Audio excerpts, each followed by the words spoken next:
Hi everyone, Drew Prode here from the Broken Brain Podcast. On today's podcast, we have world-renowned surgeon, Dr. Steven Gundry, here with us today, a friend of mine, talking to us about his brand new book, The Longevity Paradox, How to Die Young at a Ripe Old Age. And boy, do we go deep. Dr. Gundry is quite the contrarian, and many of his views are a little different than some of the views that you might have heard out there in the health world, but I always appreciate a deep conversation with somebody trying to educate us about things that we may not see or know about. And that's exactly what we do. We dive deep into the topic of lectins, which is probably what Dr. Gundry is most well known about, this idea of how certain proteins in plants can be causing us harm. Even foods that we think are healthy for us could actually not be that healthy for us. So we're going to talk all about that. We're also going to go deep into the topic of blue zones and what Dr. Gundry thinks that the blue zones are doing right, and maybe how we got some of the things that they're doing wrong, and what that can mean when it comes to implications on our own health and the foods that work best for our body and, of course, our brain. Super fascinating interview. Stay tuned. By the way, if you don't know, we've launched a video version of the Broken Brain Podcast. We're posting episodes on YouTube. Check out the show notes and you can watch the entire episode of Dr. Gundry and I in person here at our studio in Santa Monica. Okay, now on to my formal intro for Dr. Steven Gundry. Welcome to the Broken Brain Podcast. I'm your host, Drew Prode. Each week on this podcast, we invite a new guest who we think can improve your brain health, feel better, and live your best life. Today's guest is a dear friend of mine, Dr. Steven Gundry. Dr. Gundry is a renowned heart surgeon, 3-time New York Times bestselling author, and a medical researcher. He is the author of the following books: Diet Evolution, The Plant Paradox, The Plant Paradox Cookbook, The Plant Paradox 30, and his newest release, The Longevity Paradox, How to Die Young at a Ripe Old Age.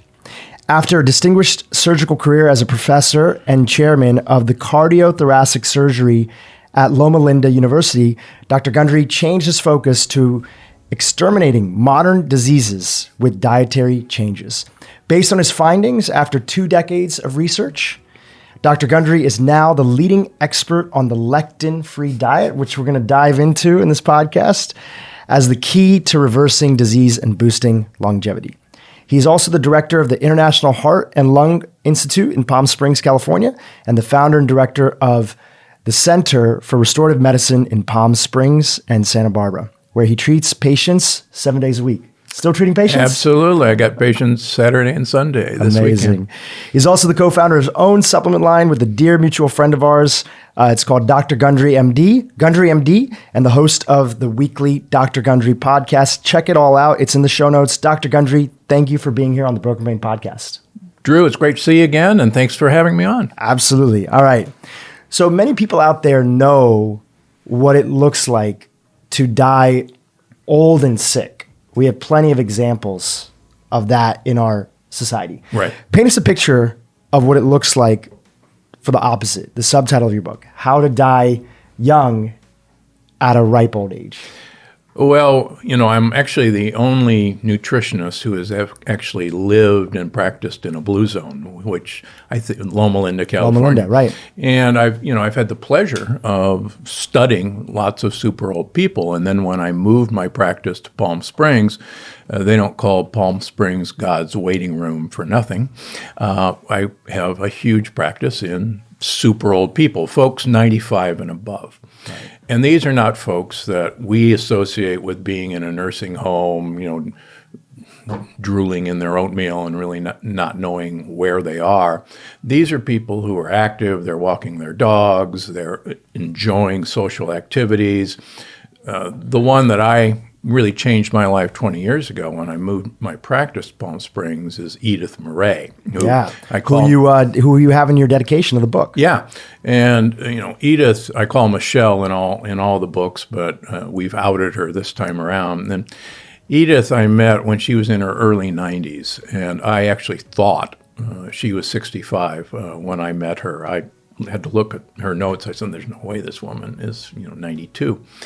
And yet she was in 3-inch heels. She had a gorgeous head of hair. And actually her picture starts the book at 105 and a half holding my Plant Paradox book. Now, she was in 2-inch wedgies in that picture because she had fallen and broken her hip, tripped in the bathroom at 101 and a half. And I really thought that that was going to be her demise. As most people know, once you break a hip, that's usually a downward spiral. But she fooled me. She bounced right back. In fact, she called me from her hospital bed and said, "Get me out of here. They're trying to kill me." True. And we actually rehabbed her at home.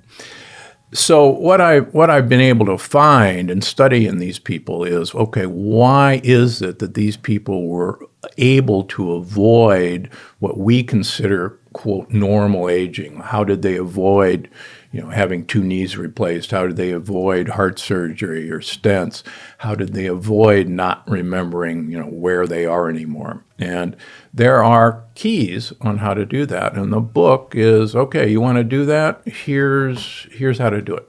Yeah, and some of those keys could be seen a little bit contrarian compared to the things that are out there right now. Yeah. In fact, a major part of your book is dedicated towards myth busting. Correct. Because often what we think is what you're saying in the book and what you teach, often what we think is leading to old age and staying healthy may not be the case. That's exactly right. So we're going to talk about that. I want to just know, before we jump into all these things, in your own personal life, so much of what's possible for many people comes back to what examples did they see in their own life? In your own life, with your own parents or grandparents, did you have any examples of people in your own world and who were aging healthy, or was it the opposite? Yeah, actually, interestingly enough, the 2 big comparisons, my great-grandmother on my mother's side lived to 1 month before her 100th birthday. And she lived in a 3-story house in Omaha, Nebraska. And she took care of my spinster aunt. And this woman had her bedroom on the 3rd floor of the house. And we used to visit all the time because she actually lived nearby. And we can get into why elders are really important to have in your social network. But my sister and I would always say, boy, great-grandma, why do you should bring your bedroom downstairs. You shouldn't have to go up 3 flights of stairs several times a day. And she said, no, that's my bedroom. And looking back, you go, well, of course, that's one of the reasons she, got to 100 years of age, because she was walking those stairs multiple times a day and never would have considered bringing it back down. And it was part of her routine. And I guess one of the takeaways from the Blue Zones, and I know there's a lot of things that we can talk about with the Blue Zones, some that you agree with, some that you maybe disagree with the findings on, but one of the takeaways of the Blue Zones is these societies, these long-living societies, are not going to the gym. They're working exercise into their everyday life. Correct. They, interestingly, all live in a hilly community. And Loma Linda actually means beautiful hill. And so I think the process of working against gravity in your daily life, in your exercises, and I make a big point of this in the book, if you do nothing else, working against gravity may be one of the big secrets of life, because you're actually using your large muscle groups in your thighs and your butt. And about 70% of all our muscle mass is in those groups of muscles. When I was young, I would see my grandmother on my dad's side. It's very common in India that when people are sweeping the floors with these long sort of wooden twig sweepers, they will squat down. Squatting is a very common activity in many other countries. We've kind of lost that here. And, in her 70s would be squatting down and sweeping the floor. And I used to feel like grandmother, we have a cleaner, we don't need you to sweep and clean up. And she was like, no, this is just part of what makes me feel good. And, it's funny because I would look at that as why is she doing that? She doesn't need to, but she could have known something intrinsically that I didn't know at that time, and how helpful those activities are. Yeah, I think, this idea of, constant activity. my mother liked to get down on her hands and knees and scrub floors. Long after there were mops and things like that, and she said, no, this makes me feel good. This is far more important. I'll never forget a gentleman who was a orderly, actually a janitor in the first hospital I ever worked on in Grady Hospital in Atlanta, Georgia, and I was a scrub tech on the night shift. And this guy cleaned floors, and all he did was mop the floor all day, all night. And he always had a unlit cigar in his mouth, and he had this huge smile on his face, and he was always humming and smiling. And after a few months, I came up to him. I said, you are the happiest guy I've ever met. And I'm thinking, smart kid from Yale. I said, this guy, why is he so happy? He's a janitor. And he says, well, let me tell you something. He says, you guys have to have good light to do what you do, to operate. And if I have the floors nice and shiny, the light reflects better. So if I can do that, you guys can see better. So I've got the best job in the world. Wow. And, I've always took that to heart. He found this great purpose in his life, which had great importance. And that's, I never forgot that. Find the purpose in everything that you do. I want to talk more about the Seventh-day Adventist community. Mm-hmm. What were some of the things that you noticed? You said that you've had the pleasure of living and working in a blue zone and working with these individuals. Give us some of the comparing and contrast of what you noticed that these individuals were doing that was creating longevity for them. I think that the best thing I took away from the blue zones, that blue zone, first of all, they ate a very high-fat diet, which shocked me when I got there. Their diet is 50% fat. Even the vegans, who are the longest living of that community, Dr. Gary Frazier, who I got to know, has studied the Adventist health and looked at all the particulars. And even the vegans eat a 50% fat diet.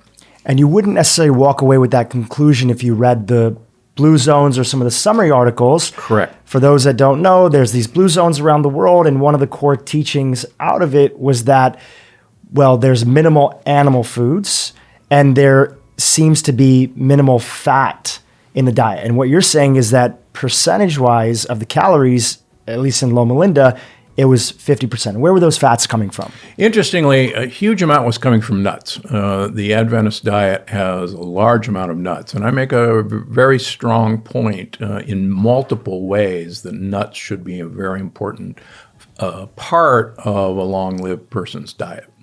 I have particular favorites: walnuts, pistachios. Peeled almonds are okay. I want people to stay away from nuts that are not nuts, peanuts and cashews, but maybe we can get into that.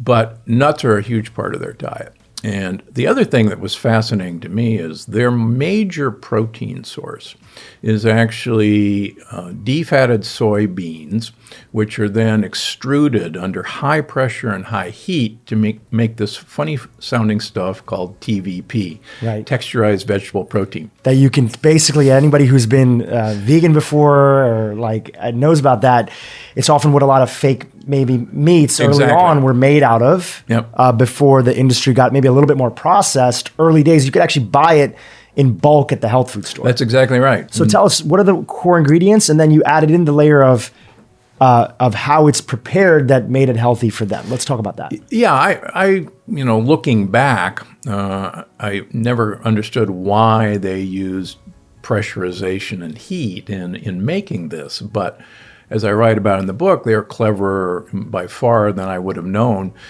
Soybeans and beans in general have a large amount of plant defensive compounds, which are called lectins. Right. And the way we destroy lectins or make them harmless is pressure cooking, high heat and high temperature.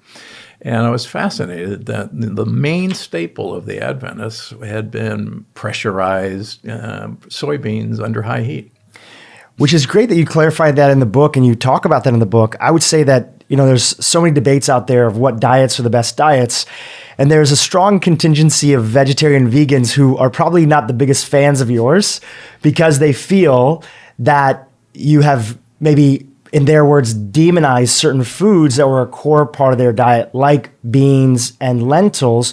But here you're saying that these foods can be hugely beneficial, and in this case, part of a main staple of this community, but it's all based on how it's prepared. That's exactly right. And when you look, and I spend a lot of time going to various blue zones or other long-lived communities, and I talk about several of them that didn't make the original blue zone that should be blue zones. And part of the interesting way that they detoxify problems in foods is preparation. And for instance, with beans, traditional cultures always soak their beans usually at least 24 hours, usually 48 hours. And they're changing the water every few hours because lectins come out of solution in beans and they come into the water and you pour them out. And I have nothing against, a traditional culture cooking beans after being soaked.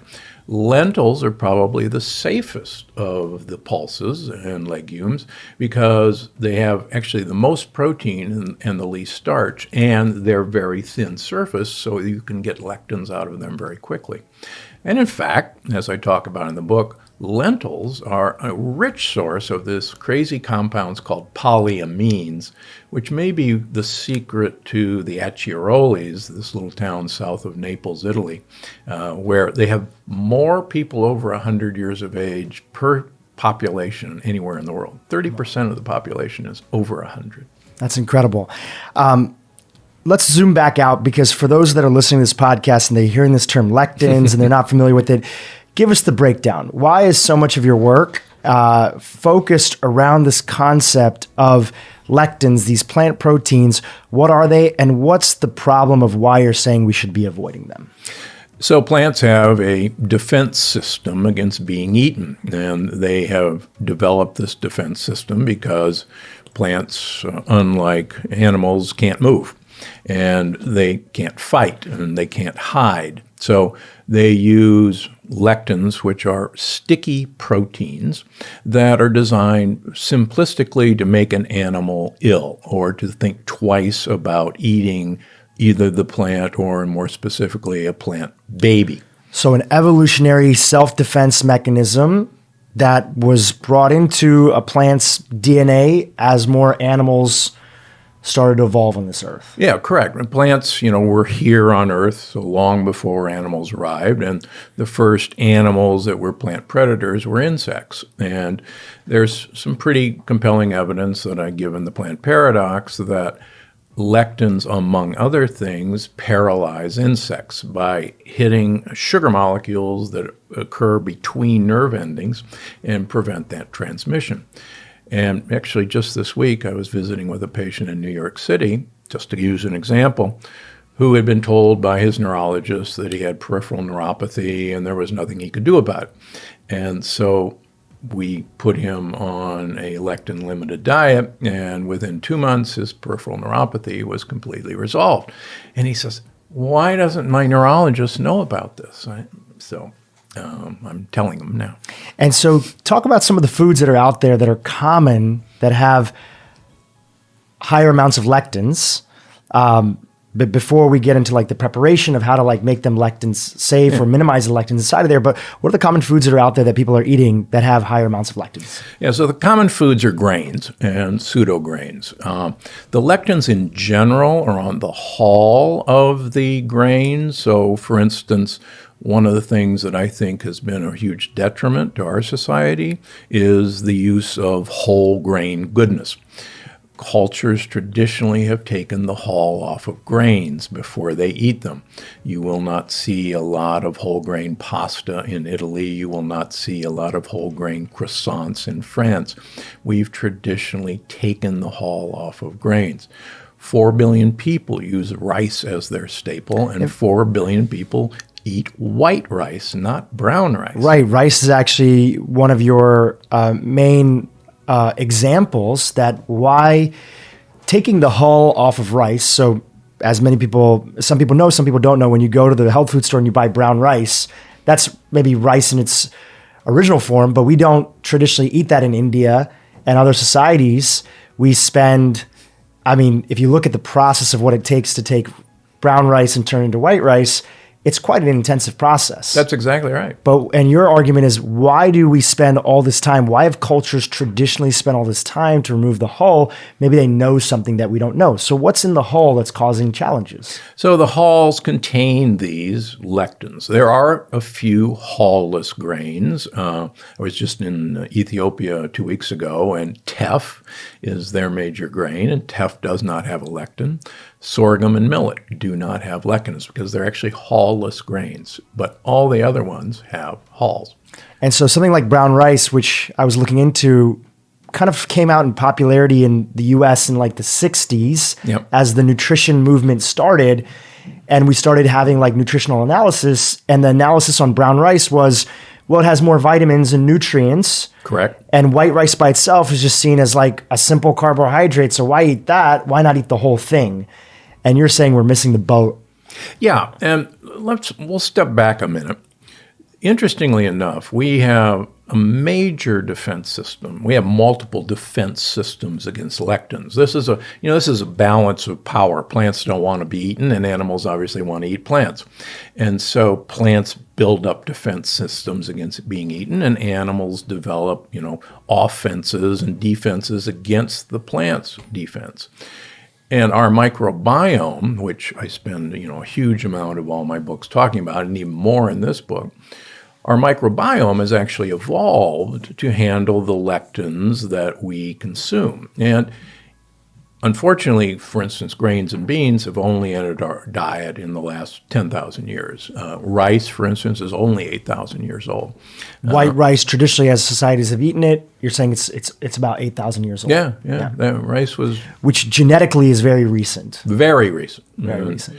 And I think the less time we've had of exposure to a certain particle in plants, the less we have a bacterial species that can eat it. We do have a bacterial species that is known to eat gluten and likes gluten. Gluten, by the way, is a lectin. And when people stop eating gluten and are sensitive to it, that actually bacterial species leaves because it has nothing to eat. Then when they re-expose themselves to gluten, there's no defense against them, and they really react to it. So what's happened that I talk a lot about in the plant paradox and in the longevity paradox is we pretty much wiped out this microbiome of ours because of, among other things, the antibiotics that we take willy-nilly still, and the antibiotics that have been fed to almost all the cows, sheep, pigs, chickens, and even fish that we eat. And so this huge, vast defense system against lectins that has evolved to handle this has pretty much been wiped out. And so people don't realize that traditional cultures have an intact microbiome system because they're not eating this food. So when say people look at the blue zones and say, well, these people eat, rice and beans. And beans was actually the number one food. The conclusion, Dan Buettner going on TV is telling everybody, what can we learn from the blue zones? They eat a lot of beans. Yeah, and he's absolutely wrong. And I go into that. For instance, the Okinawans. The only official study of the Okinawan diet was done in 1949 by the U.S. government as an occupying force. And it's published. Google it. I actually reference it. Their diet in 1949 that was 85% a blue or purple sweet potato. 5% of it was white rice, and the other 5% was soy, but it was miso or natto. It was not tofu.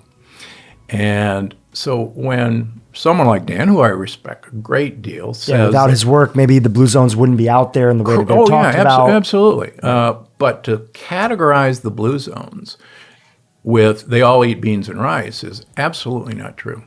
Not true. The Adventist diet is very little in rice. I think I saw rice maybe 3 or 4 times in my tenure there over 18 years. But do they eat any beans? And if they are eating beans, do they still today, if we go down and drive, we're in Santa Monica, if we drive down to Loma Linda, are they soaking them? Are they preparing them in that way? Do they pressure cooker? Yeah, well, they don't pressure cook, but they do soak. But interestingly, in Brazil, where they use rice and beans as their staple, they pressure cook their beans. The mothers teach the kids that you have to pressure cook. Well, growing up, I never was raised in India, but I would travel there every year. My family's of Indian origin. I can never remember a time where we didn't prepare beans and lentils without pressure cooking. Yeah. In fact, my friends would come to my house as a young child, and they were like, "What the heck is that thing?" I'm like, "It's a pressure cooker," and they had no idea. They've never seen one before, and so that's traditionally how lentils and beans. And it was primarily out of the fact of my mom didn't know, or my grandparents didn't know, that they're destroying lectins. They were doing it because of speed, the same way that somebody uses like an Instapot today, right? And taste, to infuse it with the flavors that they wanted to. But the byproduct was, so just a quick question on that. How long, so before pressure cooking, was it slow cooking? Yeah, I think, I go to Tuscany a lot and study these little villages, and they actually do beans in a glass jar, and they cook it for 48 hours, slow boiling by the side of a fire. I sit there and go, these people were so smart. They didn't know why they were doing it, but they always felt so much better when they did it that way. I went to Sicily last fall because they love tomatoes. Everything is tomato sauce. And so I would interview chefs, and I go, so, what's the secret to tomato sauce? And they go, well, first of all, anyone knows that you have to peel and de-seed your tomatoes to make tomato sauce. And I said, well, what do you mean everybody knows? Well, everybody knows you can't have peels and seeds in tomato sauce because they're lethal. Why are they lethal? Well, because my mother taught me. Who taught her? Her mother. And it turns out that lectins in tomatoes are in the peel and the seeds. And tomato is a very modern introduction. Tomatoes are from the Americas, and they were only brought to Europe or to Asia by Columbian trade 500 years ago. Yeah, and a lot of Portugal trade and introducing that and introducing peppers to India, which was only started in the 1600s. Yeah. Prior to that, Indian food was not spicy the way that we think of spicy food. It had a lot of spices, turmeric and ginger and other things, but it was not spicy. Correct. So even for a lot of people that are out there, because certain nightshade vegetables can have a higher lectin count. Tomato is one example that you're talking about. And people that are out there sometimes tell me, because I had, before I knew about the lectin-free diet, I always knew that I was more sensitive to tomatoes.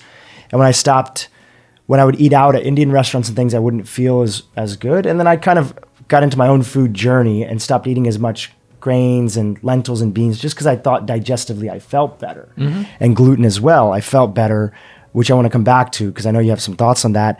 But a lot of these foods, your argument is that they're recent. We forget history. They're recent introductions into a lot of societies. With that also being said, they've been to Italy many times, and there's a lot of places that don't de-skin and de-seed. And would you say that that's a product of modernization and efficiency? Yeah, I think absolutely that's a process of that. When you go, again, to these small villages, you see the traditional way of doing things. Just, personal, as I've written about, my grandmother on my mother's side was from France, and she taught my mother to always peel and de-seed tomatoes before she served them. And we had sliced tomatoes she'd peel it over our stove, just whip the peel off, and then she'd cut them and take the seeds out. And we had sliced tomatoes growing up, but they always had no peels and seeds. And when I went to Yale, it was the first time I ever had a sliced tomato with peels and seeds. And I thought that was the weirdest thing. Why would anybody do this? Because, they're crunchy and the skin is tough. And I go, what a weird way to eat a tomato. And of course, that's the way everybody else was doing it. So you mentioned one thing about gluten, and then I want to talk about some of the myths and go back into aging. Okay. So you mentioned that a lot of people take out gluten or go on gluten-free diets, then lose their ability to tolerate it. They introduce it back in. Now, I'm not sure if this is true, so I would love you to chime in on it. We had Ocean Robbins, founder of the food revolution, and his grandfather started Baskin Robbins. Yep.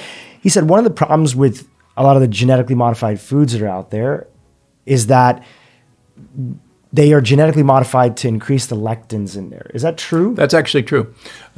Part of the way they're genetically modified is to insert lectins. For instance, the snowdrop lectin is put into BT corn.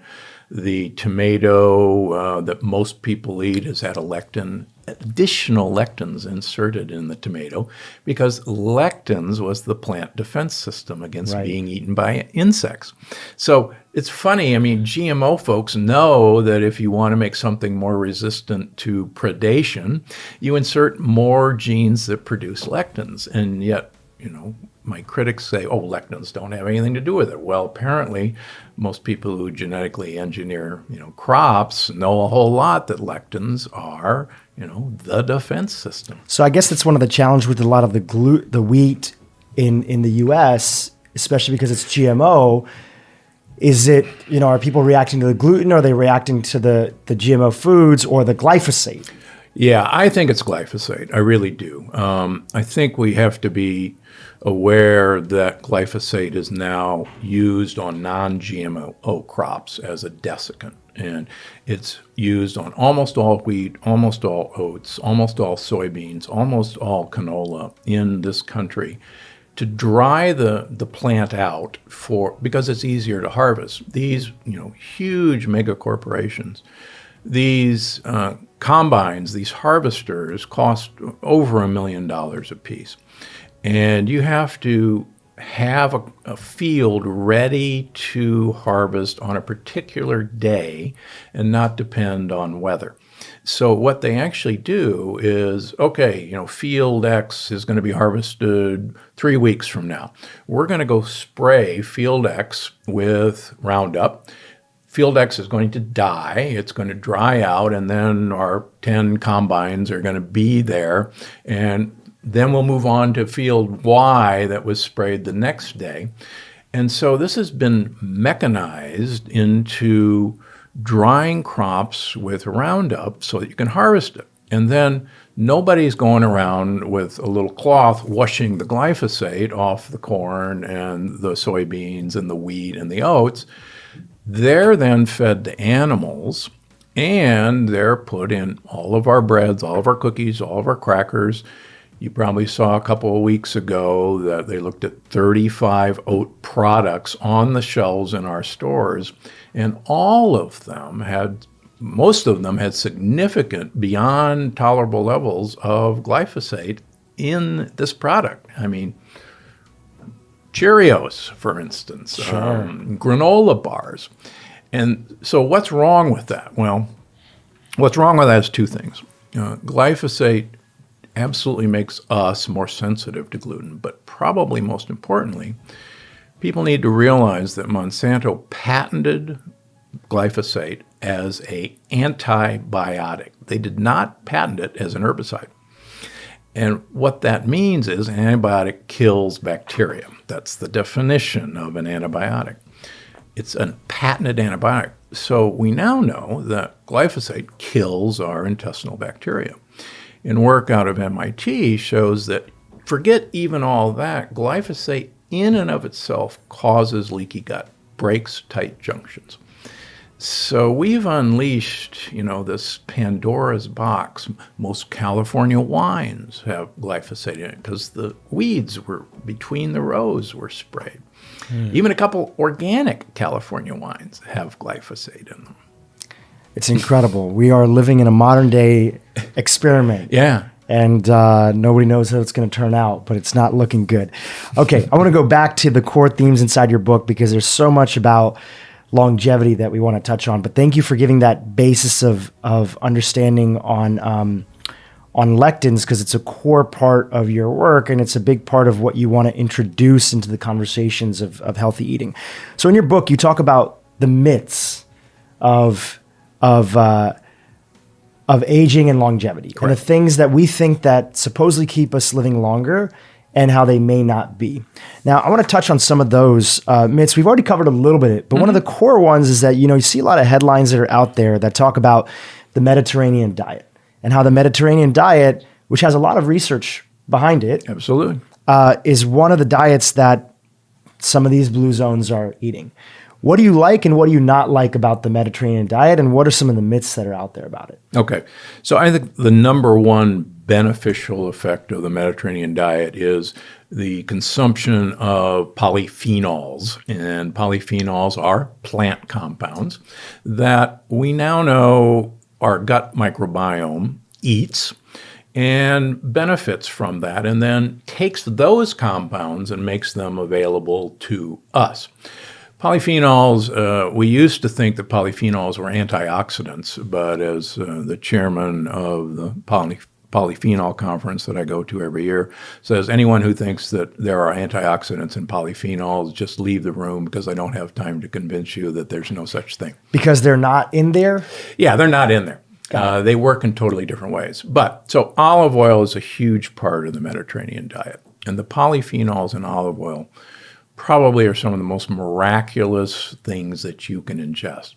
Now, there's a myth that oleic acid, which is mostly what's in olive oil, is somehow this marvelous monounsaturated fat that's really good for you.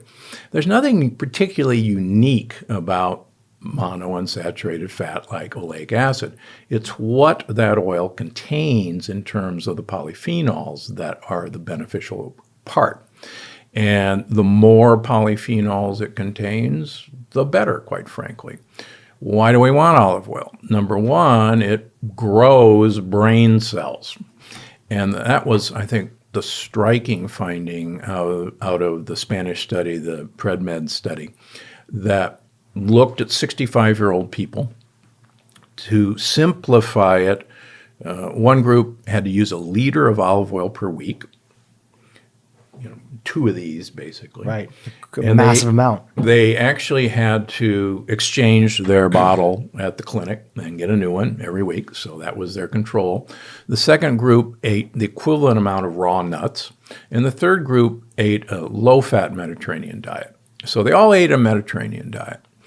And the initial study was for memory. And it turns out the olive oil group and the nut group actually had improved memory over the 5 years of the study. Improved. The low-fat group had diminished memory, which, you'd expect. You're getting older.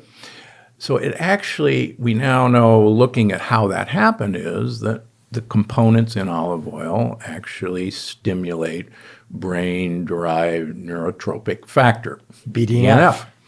So why wouldn't you, want to consume this stuff?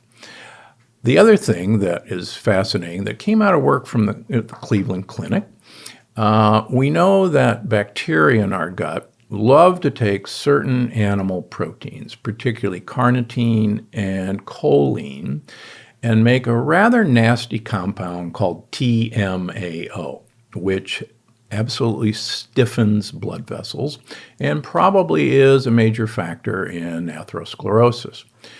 Components in olive oil and balsamic vinegar and red wine actually paralyze bacteria.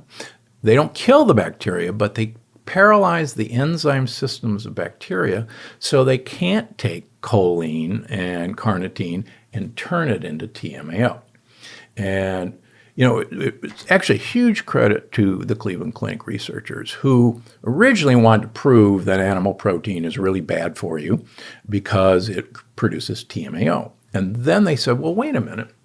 In the Mediterranean diet, they eat sausages and salamis, and they eat a lot of fish, but they don't have much heart disease. What gives? What's going on? What are they doing? Yeah, what are they doing? And lo and behold, they found these components that, paralyze the bacteria so they can't make these. And so I've heard you say on you were on my friend's podcast, Mike Mutzel.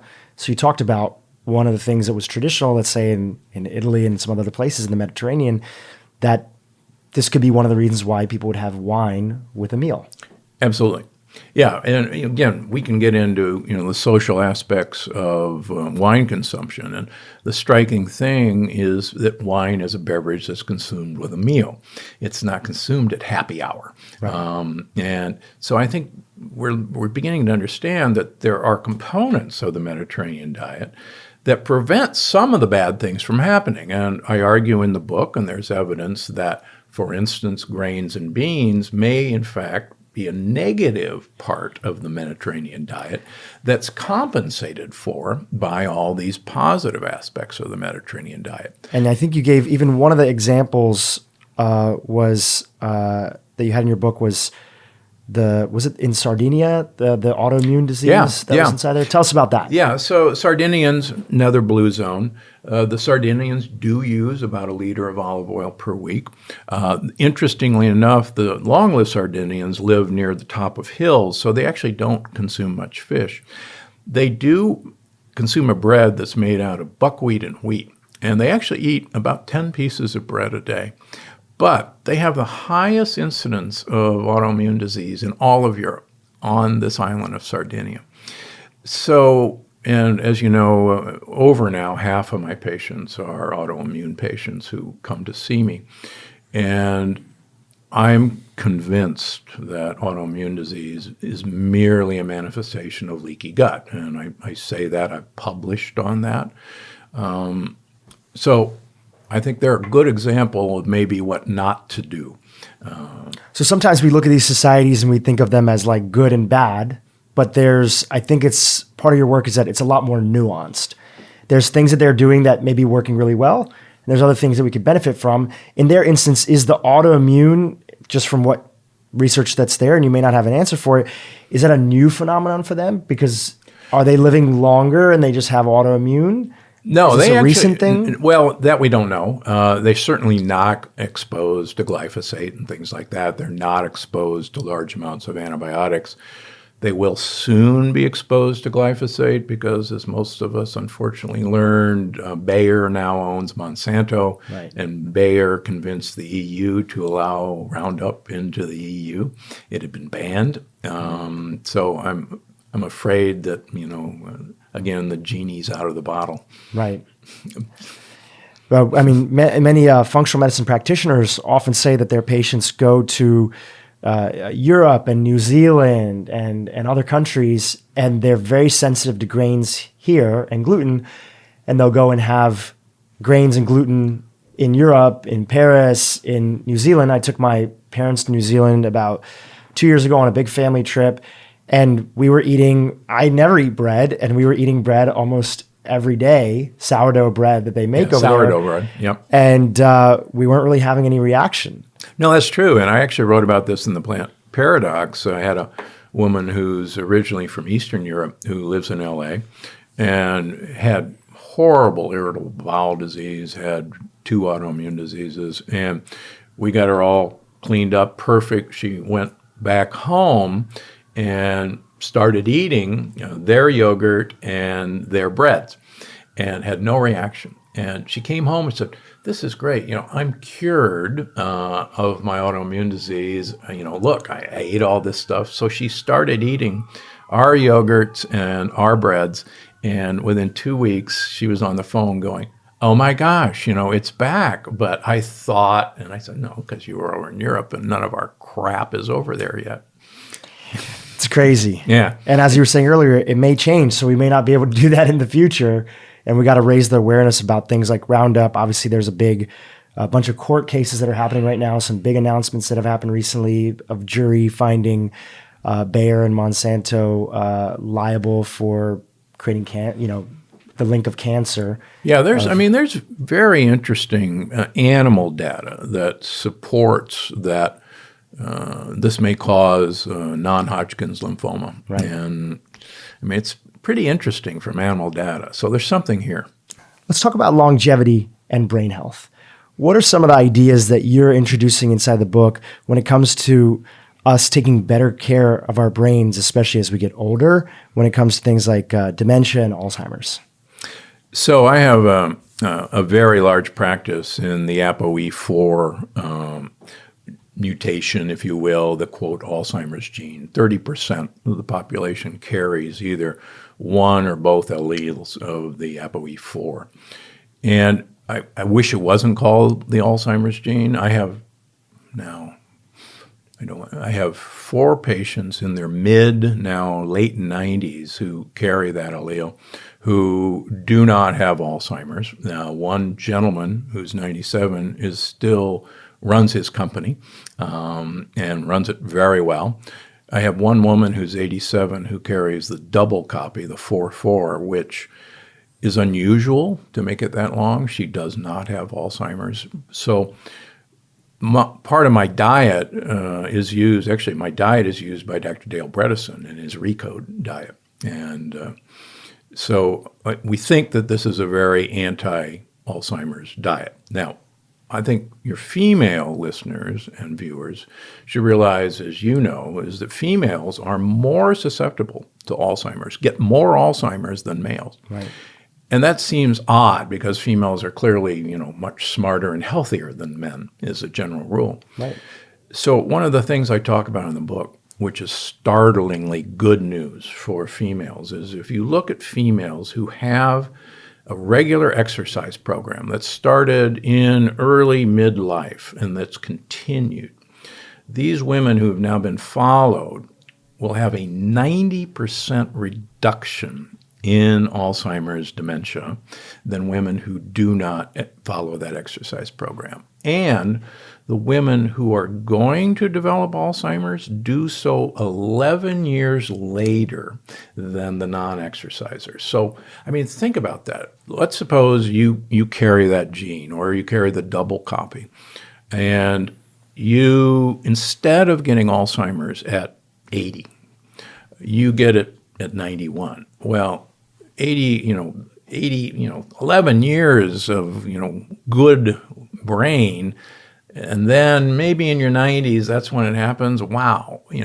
If we were advertising a drug that had a 90% success rate in, preventing Alzheimer's, these drug companies would just, and again, you saw this week that another trial on the beta amyloid suppressing drugs failed miserably.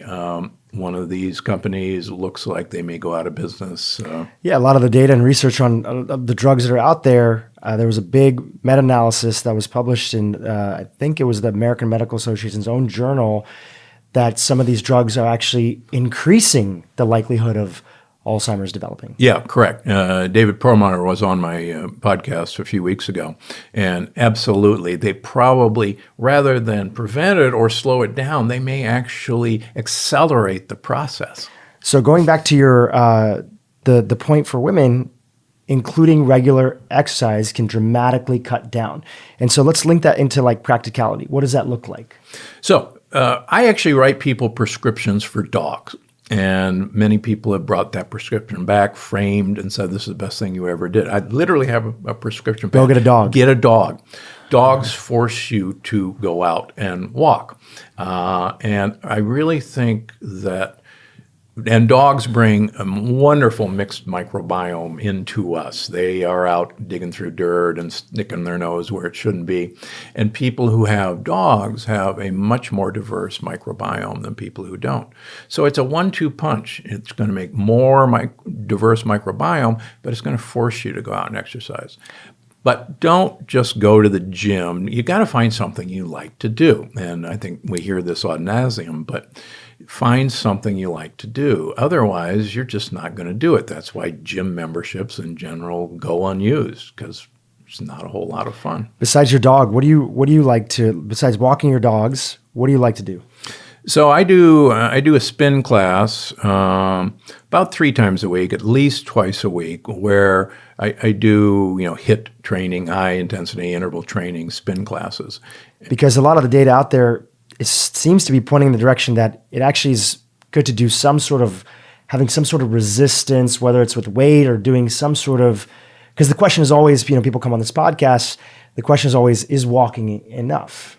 Well, walking hills is enough, quite frankly. Hills. And I luckily live on a wonderful hilly area of Palm Springs. And my dogs and I hike about 2.5 miles every morning during hills.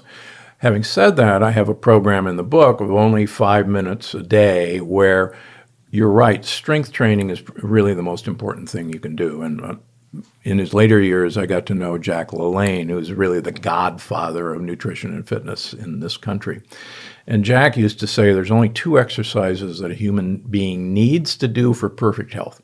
And that is deep knee bends, Squatting, and push-ups or a plank. And that's a part of my 5-minute program. So, and the great thing about deep knee bends is you can do it twice a day while you're brushing your teeth. You're not doing anything else, and you ought to brush your teeth at least a minute twice a day, and floss, please. But so while you're sitting there, just up and down while you're brushing your teeth, it's actually a great exercise. Because we know, especially as you were giving the example about Edith. A lot of as individuals get older, when it comes to like breaking like a hip bone, it's often just through just getting up and walking. And so just getting up, if somebody can't do a full squat and they're listening to this and they want to start, it could just be getting up and down from your chair until you can then do a squat. Yeah. So some of these daily activities, getting in and out of the car. How many times do we see somebody who's a little older that has trouble getting out of a car? Yeah, absolutely. I mean, if you're not balanced, hold on to the back of a chair, hold on to your counter while you're doing these things. And, you don't have to go all the way down. I hear people say, well, I can't because I have bad knees. Well, maybe you have bad knees because you haven't been doing this. And, right, chicken or the egg. Yeah, and it's like, so many people, move their bedroom down to the bottom floor in anticipation of the fact that they're not going to be able to climb stairs. Well, the fact that you moved your bedroom down to the ground floor is probably why you can't climb stairs anymore. And maybe shoes play a role in that too, which is a whole other topic. Dr. Gundry, there's so much here that I want to get into. We'll have to have you back as a second time, but I want to come back to your central message. When it comes to, it's funny, sometimes I hear my friends are about my age, I'm about 36, my age or younger. A lot of people say, there's no way that I want to live to like 100 years old or 110, because in their mind, they have this vision of the only examples they've seen are people who are, their brain is turned, completely off. They don't know who they are. Yeah. They're unhealthy. They're sitting in a nursing home and they're like, I don't want to be old and not have function of my body. In fact, I think more people fear getting Alzheimer's than they do even getting cancer and other diseases that are out there, according to some surveys. What's the picture and the vision of hope that you want to share with people of what's possible when it comes to longevity?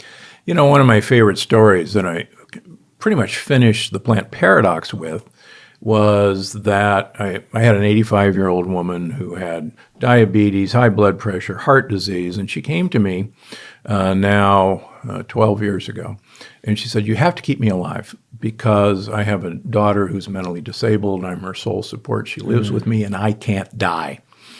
And I said, okay, but here's what we got to do.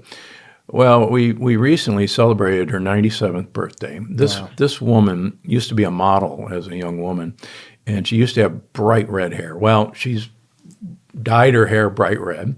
She dates men in their 80s, and she always comes to me and she says, I think they're too old for me. Do you think I could go after a 70-year-old? So here's a 97-year-old cougar who has no heart disease, no diabetes, no hypertension, and the point of all this is it's really never too late. You can turn things around. Now, would I rather have you start at a much younger age? Yes, I think there's evidence that the younger we start, the better we're going to do. But it really is never too late. And I bring up the example of a cyclist in France who's 105 years old, who didn't start cycling until he retired. He now has the fitness of a 50-year-old in terms of aerobic capacity, and he competes in cycling at 105 years old. And so that's, if we could compete in cycling and have the fitness of a 50-year-old when we're 105, I'm not sure too many people wouldn't want that if we could give them the tools. And the book is, okay, you want to do that? Here's the tools to get you there. Beautiful. I love it. Longevity Paradox, How to Die Young at a Ripe Old Age. It's out there. People can get it along with all the other rest of your books. And you have your own podcast. For those that are listening here who are avid podcast listeners, give us one or two episodes that just come to your mind that you think our audience would enjoy? So we recently had Arianna Huffington on the importance of sleep, and a large number of people don't know that Arianna Huffington was one of these great individuals who thought 4 to 5 hours of sleep, she was, superwoman, and she actually collapsed, breaking her cheekbone and her eye on a desk one day, and it was a wake-up call for her. So hearing her story and the tricks for sleep is really good. Also, in terms of brain health, David Permler was on the podcast, and we went into, I think it's the 5th anniversary of Grain Brain. Grain Brain, right. And 40% new content, and we went into that. So a couple of good ones. Incredible. Well, they can find you on social media and online. Gundry MD is the company, and the book is out there. Check it out in the show notes. Dr. Gundry, thank you for being on the Broken Brain podcast. Drew, always a pleasure. Good to see you. Pleasure. Hi, everyone. I hope you enjoyed the interview. Just a reminder, this podcast is for educational purposes only. This podcast is not, I repeat, it's not a substitute for professional care by a doctor or otherwise qualified medical professional. This podcast is provided on the understanding that it does not constitute medical or other professional advice or services. If you're looking for help in your journey, seek out a qualified medical practitioner. If you're looking for a functional medicine practitioner, you can visit ifm.org and search their Find a Provider database. It's important that you have somebody in your corner that's qualified, that's trained, that's a licensed health